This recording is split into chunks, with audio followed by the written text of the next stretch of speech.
Now, most of you know, I'm sure, that if you want to ride faster on your road bike, well, it's simply a case of riding your bike more and pushing on the pedals harder.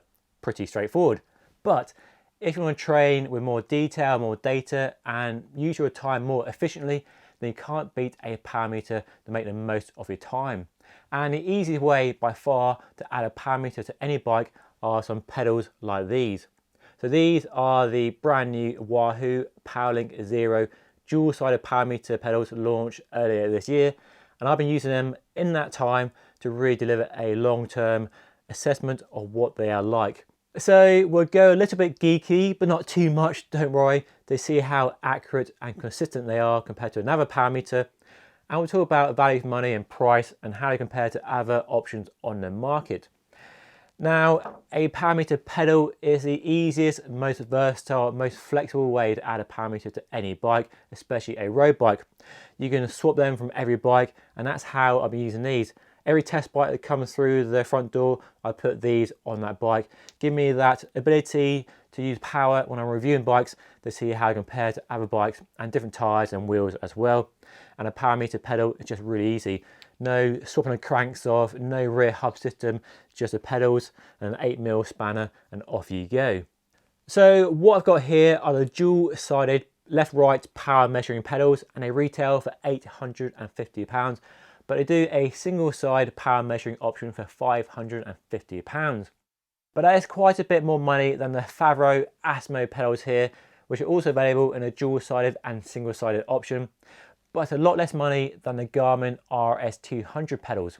Now, for full clarity and transparency, I have reviewed these Asmo pedals, and I will talk about how to compare in the review, but I haven't tested the Garmin pedals because they won't send me any, so I can't talk about how to compare to those.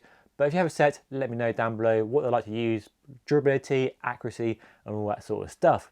These prices, by the way, are recommended retail prices, and I'm sure you can get them discounted at your favourite retailer or bike shop as well.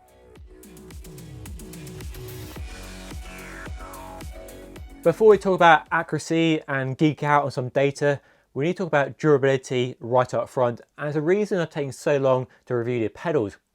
Now, when Wahoo bought Speedplay last year and relaunched a range of 3 pedals, one of the big changes was the bearings inside. Basically, they created a system of totally sealed bearings that you couldn't use as service.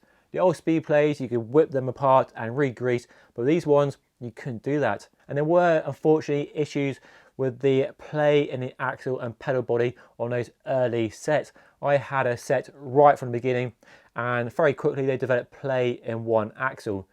Now, Wahoo were right on it and replacing all affected units. I got a replacement, and since then, and reports from other people buying them so far, that the pedals have been fine. So clearly a quality control batch issue rather than any long-term design flaw. So that was definitely something to really be alert to with these.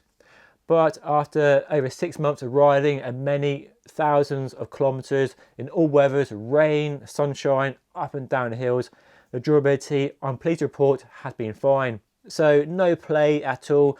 The bearings are still nice and smooth, not gritty or grindy, and they haven't let me down at all. So they've been really easy to look after, not had any issues at all with the software, firmware, the app support, or connecting them to my favourite computer. They have been hunky-dory on that front. So durability, thankfully, has been fantastic, and that box is very firmly ticked.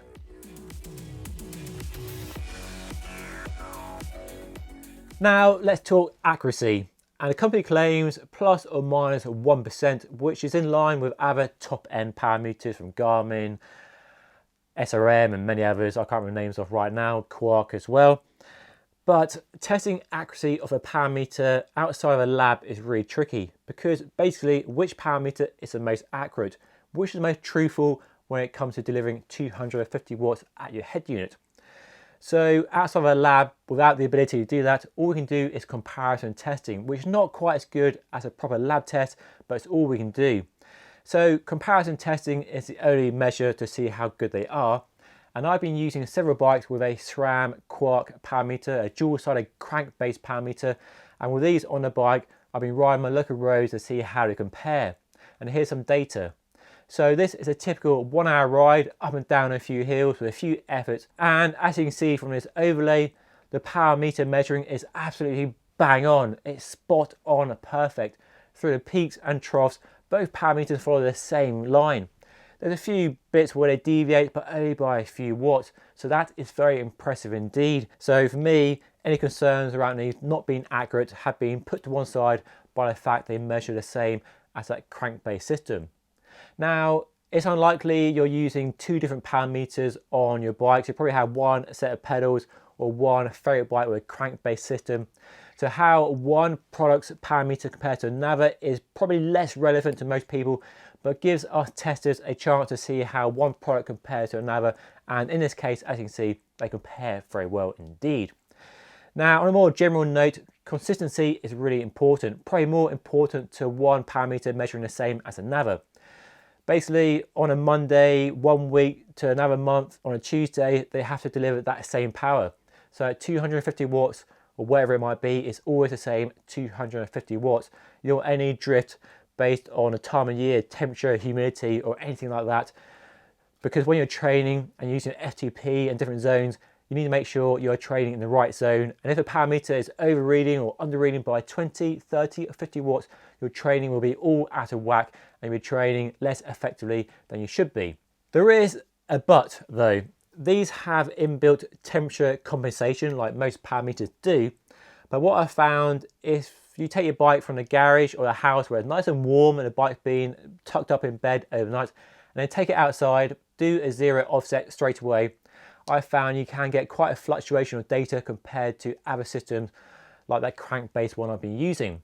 Now what you need to do to alleviate and get around this issue is basically take the bike outside 10 minutes before you start riding so you can adjust to the ambient temperature outside and not the living room or kitchen, wherever it's kept, and then do a zero offset, or ride for 10-15 minutes and then do a zero offset before you start your efforts, and that will ensure the accuracy of the power meter pedals.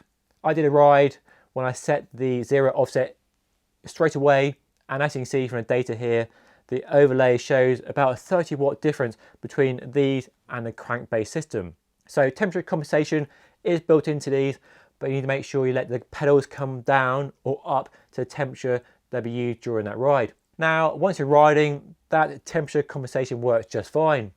When I start a ride and it's 10 degrees outside and I finish a ride at 17 degrees, there's no drift or any issue with the temperature compensation of the power meter pedals. So just make sure you let the bike come to temperature outside before you zero offset, and then you're all good, all hunky-dory.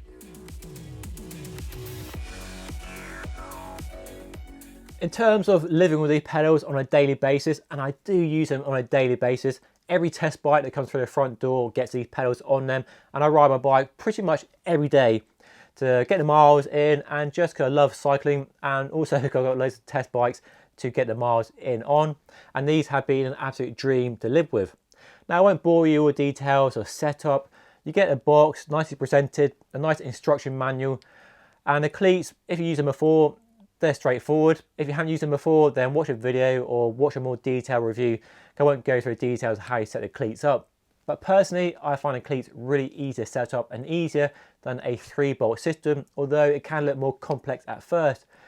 But the basic advantage of a Speedplay cleat, or a Wahoo cleat should I say, I keep saying Speedplay, but a Wahoo, is that you don't have to worry about the angle of the float where you do with a 3-bolt one to make sure you get the even float on even sides.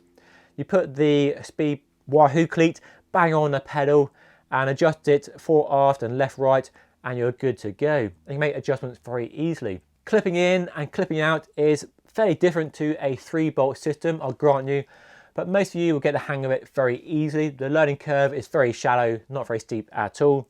And you do have the benefit of them being double-sided, so when you're pulling away from the lights, you can stamp your foot down much more easily and much more quickly than trying to flip over a 3-bolt system like you get with Shimano or Look or so on.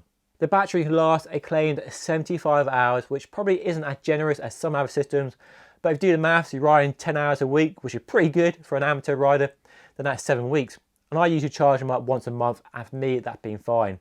And charging them up is really straightforward. You have a USB cable, so USB-C on one end, so hooray for USB-C for faster charging. And you have these kind of capsules, I guess, that go over the pedal body, and they charge the pedals pretty quickly. Do it overnight and it's not a problem. So keeping them charged up, it's been fine. You can check the battery life from the Wahoo app, or you can do it from your computer. I'll be using a Wahoo Edge, which is behind me, during most of the testing, and also a Hammerhead Karoo 2 review on that coming very soon, so stay tuned for that. And setting them up is all fine. You can change the crank length in the app and in your computer as well, get the update on the battery life, and to use and to live with on a daily basis, they give no problems or present no issues at all. Now, if you're a real data geek, you don't sadly get any pedaling dynamics data with these like you get with Garmin, so you can really analyze your pedaling stroke. Wahoo say apparently most people don't need that or want it, which I can see where they're coming from. I probably wouldn't benefit from it, but it's a shame you don't have that as a feature, just for people who want to use that kind of extra layer of data to really hone the precision and performance on the bike. So as you can probably tell, the pedals work extremely well, are durable and accurate and consistent with their power as well. But are they the best power meter pedals on the market? Well, if you're a Speedplay fan like me, then it's a big easy yes, because there are no other options on the market. But they're not the cheapest, and if you want the cheapest, then you can't beat these Powrlink Asimo pedals here. These are an absolute bargain. These, by the way, are the look versions. They do a Shimano compatible version, but you really have an increased stance width, which I don't like. But the look ones are just as easy to use as a Shimano system. And these, as you can tell, have been battered and abused and used a lot. We have a similar pod design, not the same, if worth mentioning, but a similar design. And these are much more affordable than these. So you don't care about the system, you just want a power meter pedal, then these are clearly and easily the best option on the market right now. You can get some really good discounts on these as well. The other option are the Garmin pedals, but like I said earlier, I haven't reviewed those. They haven't sent me any for review, despite me asking, so I can't comment on how they compare. The Garmin's are more expensive, but they do have a neat feature of you can swap the pedal body for a different system and have a mountain bike SPD system, which there aren't many options for an off-road, gravel or mountain bike power meter pedal. So that for Garmin is a real USP. There's also an extra layer of pedaling dynamics, which you don't get with these as well. So if you want the cheapest, buy these. If you want Speedplay, buy these. If you want Garmin, buy Garmin. But I can thoroughly recommend these based on the performance, the accuracy and the ease of use for sure.